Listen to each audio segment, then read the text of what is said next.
awesome.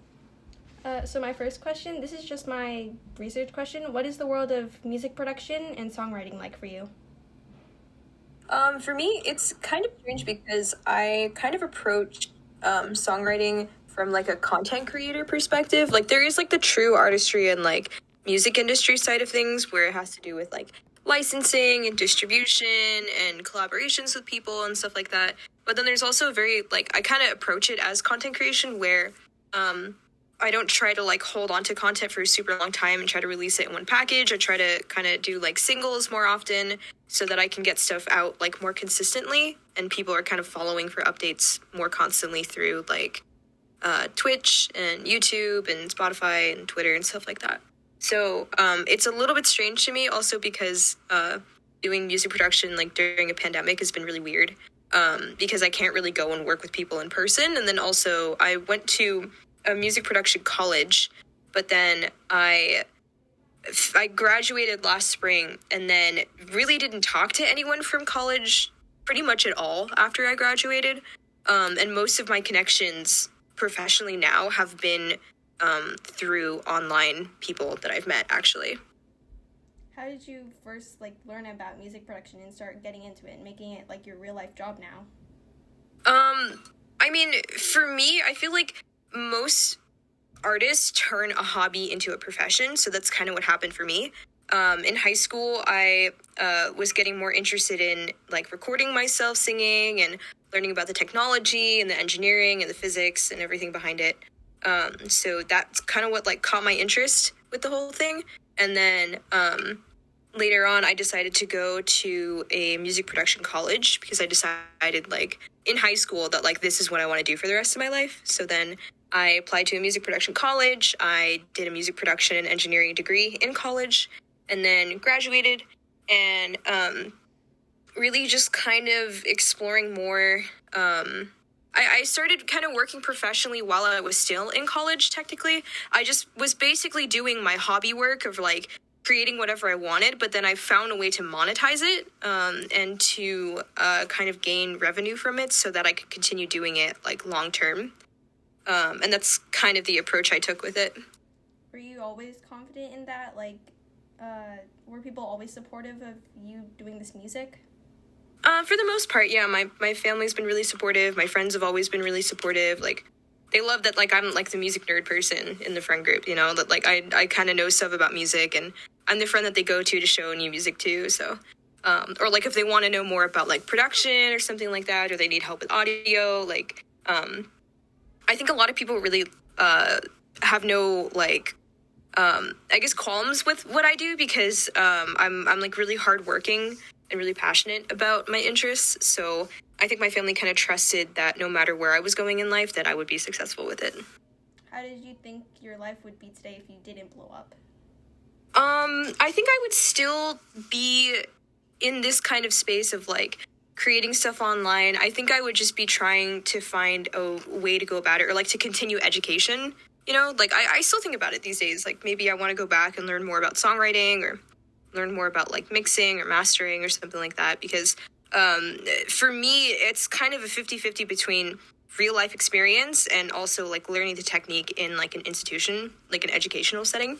So then, I don't know. I don't really know where I would be if I wasn't blowing up. I think I would be probably just continuing education, continuing to try to improve myself. But I think that's what I do regardless, whether or not, I'm making income because I want to still try to improve. I still want to try to do new things.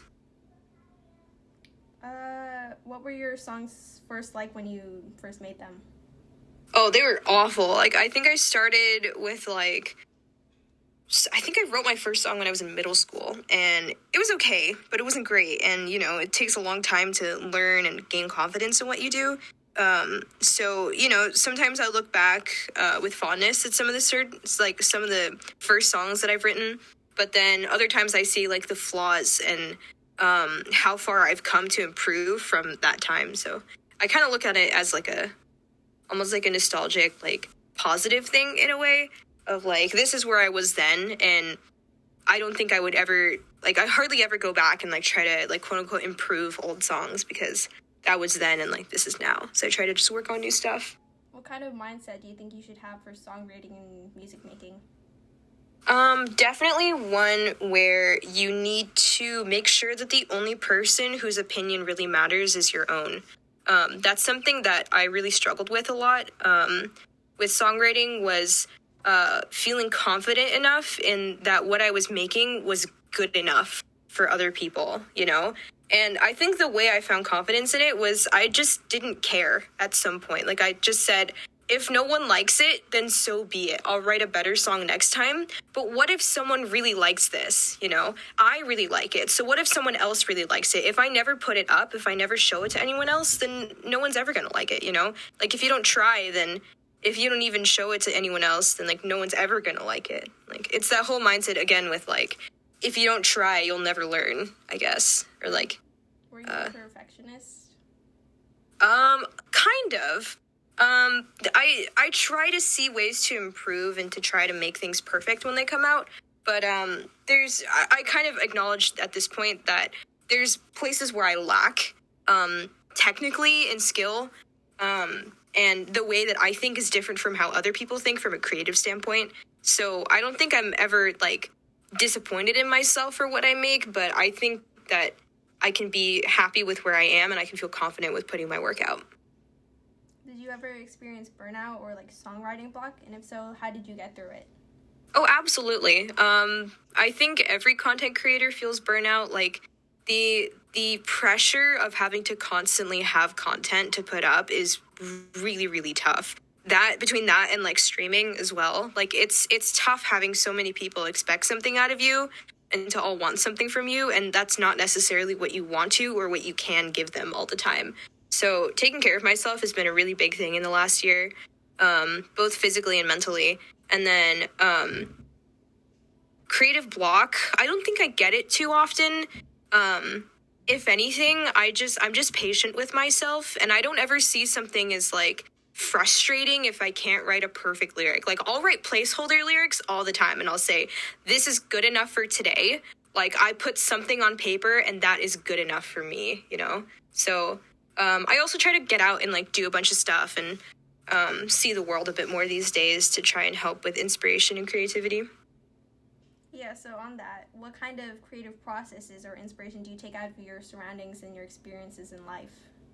Ooh, I definitely pull a lot from my own personal experiences these days.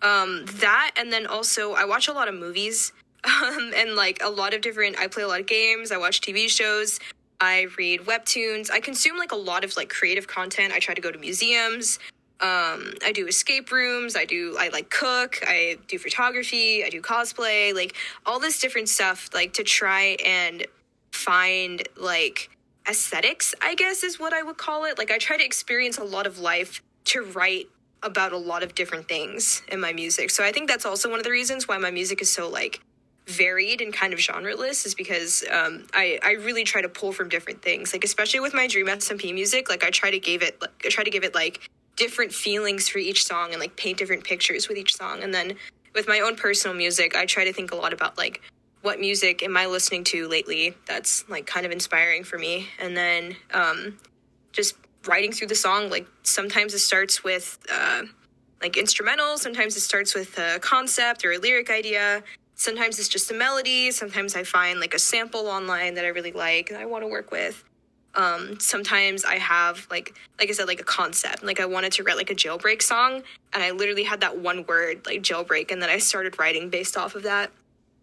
Yeah, I think that's what makes you a lot of people's favorite singers, because you have such varied like music, and they're like, I like Derivakat music, not like pop or like K-pop. I like Derivakat music. Yeah, and I think to that extent also my music also has like consistency through the inconsistency. Like there's definitely a lot of technique and thought process put into the composition, the arrangement, and the melody writing and lyric writing for my songs that make them essentially similar, but then the way that they're fleshed out, the way that the delivery is done, the way the vocal production is done, the way that the sounds, the literal like timbre, I guess, or like sonicness of the songs are completely different. But I write my melodies pretty much the same. I kind of do my compositions pretty much the same in terms of form, like that kind of stuff.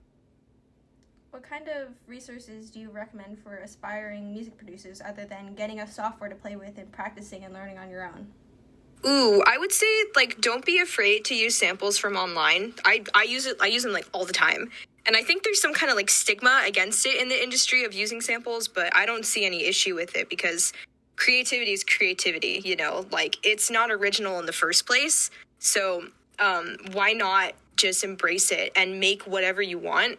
If it's easier to use a sample and you get the music done faster, then so be it. Like, if you're happy with it, then that's all that matters. So I really recommend downloading, like, Splice. It's a sample library that, like, people upload their own sample packs to, and then you have a subscription, which gives you credits, and you can spend credits to download individual samples. You can get, like, a ton, like, every month. It's really, really good. So you can, like, scroll through sample libraries and hear sounds and hear different, like, melodies and ideas, and there's just so much inspiration just in that alone.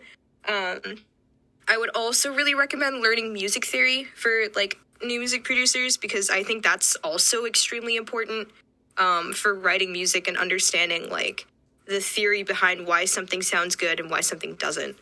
I was lucky enough to have, like, training in, like, an actual institution on music theory. Like, I went up to, like, advanced music theory, like, almost, like, complex jazz harmony in college, so my understanding of theory and harmony is really, really strong. So I think that's why I can get away with a lot in my music, and I can kind of feel freedom knowing the foundations of what I need to know, like, from a theory standpoint.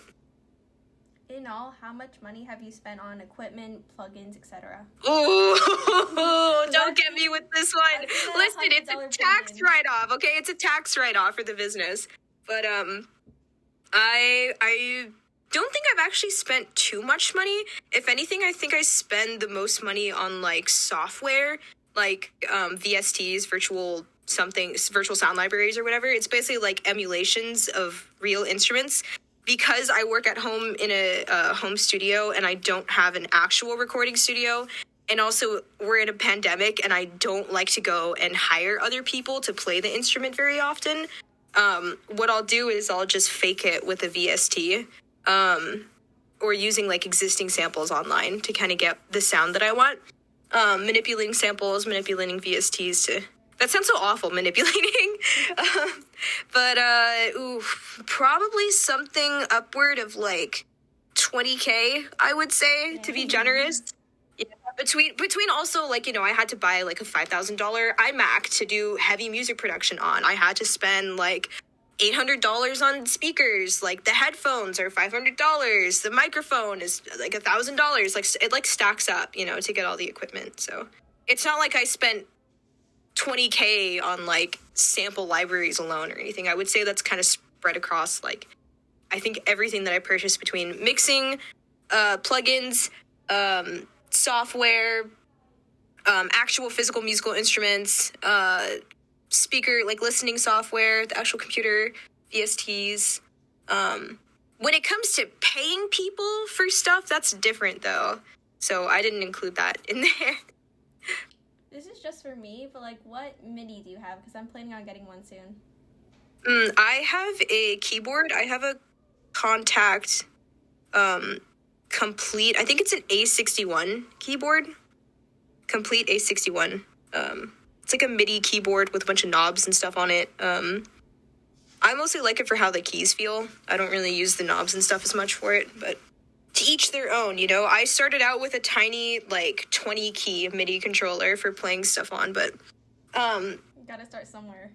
Yeah.